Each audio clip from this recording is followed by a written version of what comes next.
네, 오늘은 에베소서 4장 16절 말씀을 공부하겠습니다. 우리 한 목소리로 한번 같이 읽겠습니다. 시작. 그에게서 온몸이 각 마디를 통하여 도움을 받음으로 연결되고 결합되어 각 지체의 분량대로 역사하여 그 몸을 자라게 하며 사랑 안에서 스스로 세우느니라. 아멘. 오늘 이 말씀을 공부하겠는데요. 오늘 말씀은 15절 말씀과 연결되어 있는 것입니다. 15절 말씀은 교회의 머리 대신 그리스도에게까지 자라나려면 사랑 안에서 참된 것을 하는 것이라고 공부했는데요. 오늘 본문은 좀 더 구체적으로 설명하고 있는 것입니다. 오늘 본문은 우리 몸이 어떻게 자라나게 되는지를 예로 들면서 설명하고 있는 것입니다. 우리 몸은 각 마디를 통하여 연결되어 있는 몸의 지체들이 자기 분량대로 서로 도와서 건강하게 자라나게 되는 것인데요. 교회가 세워져 가는 것도 이와 마찬가지다. 이 말씀을 하고 있는 것입니다. 교회는 그리스도의 몸입니다. 그리스도는 교회의 머리가 되시고 우리는 그리스도의 몸에 붙어있는 각각의 지체들입니다. 그러므로 우리 각자가 하나님께서 우리에게 주신 그 은혜의 분량대로 서로 섬기게 될 때 주님의 몸된 교회는 자연스럽게 그리스도의 장성한 분량이 충만한 데까지 이르게 된다는 것입니다. 그래서 중요한 것은 우리 각 사람이 영적으로 건강한 상태에 있어야 된다는 것입니다. 이게 굉장히 중요한 것이죠. 그래야 형제들을 도울 수가 있기 때문입니다. 그렇다면 영적으로 건강한 상태란 무엇일까요? 그리스도 예수 안에 있는 은혜 가운데서 강한 것을 말하는 것입니다. 디모데후서 2장 1절입니다. 내 아들아, 그러므로 너는 그리스도 예수 안에 있는 은혜 가운데서 강하고, 이렇게 말씀하고 있습니다. 여기 보면 바울이 영의 아들인 디모데에게 그리스도 예수 안에 있는 은혜 가운데서 강해질 것을 권면하고 있는데요. 이것은 디모데에게만 필요한 것이 아니라 주님의 몸된 교회에 지체된 우리 모두에게 절대 필요한 것입니다. 그렇다면 어떻게 해야 그리스도 예수 안에 있는 은혜 가운데서 강해질 수 있을까요? 그리스도 예수 안에 있는 은혜란 예수 그리스도로 말미암아 얻게 된 은혜를 말하는 것입니다. 그러므로 이 은혜를 알고 그 안에 거하고 있는 것이 그리스도 예수 안에 있는 은혜 안에서 강한 것입니다. 영적으로 건강한 상태에 있는 것이다, 이 말씀입니다.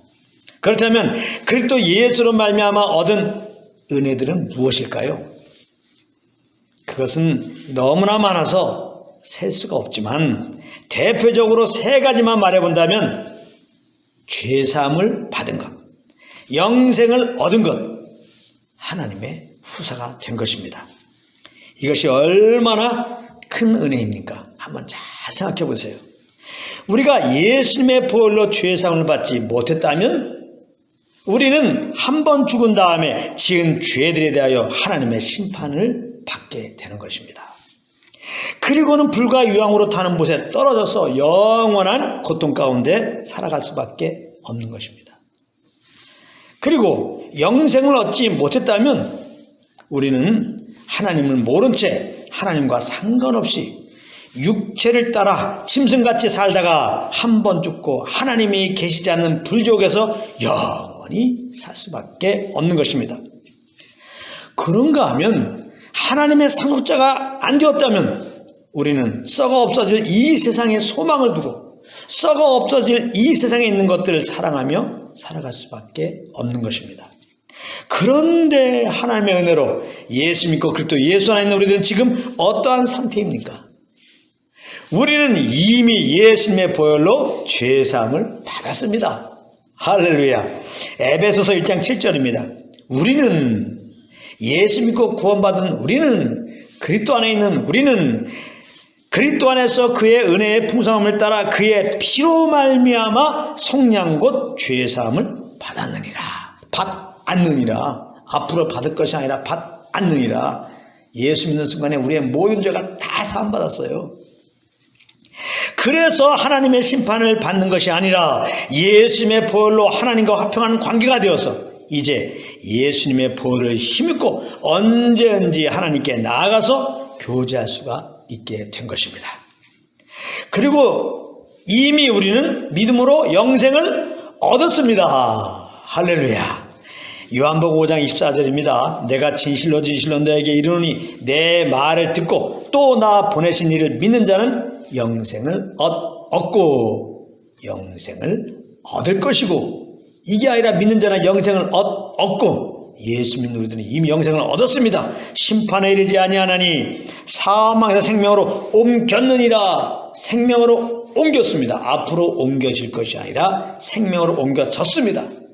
그러므로 우리에게는 다시 사망이 없고, 그래서 우리는 새 생명의 삶을 살게 되었고, 그러다가 죽어서는 장차 신령한 몸으로 부활하여서 천국에 들어가서 하나님과 영원히 함께 살게 된 것입니다. 할렐루야. 그런가 하면 우리는 이미 하나님의 상속자가 되었습니다.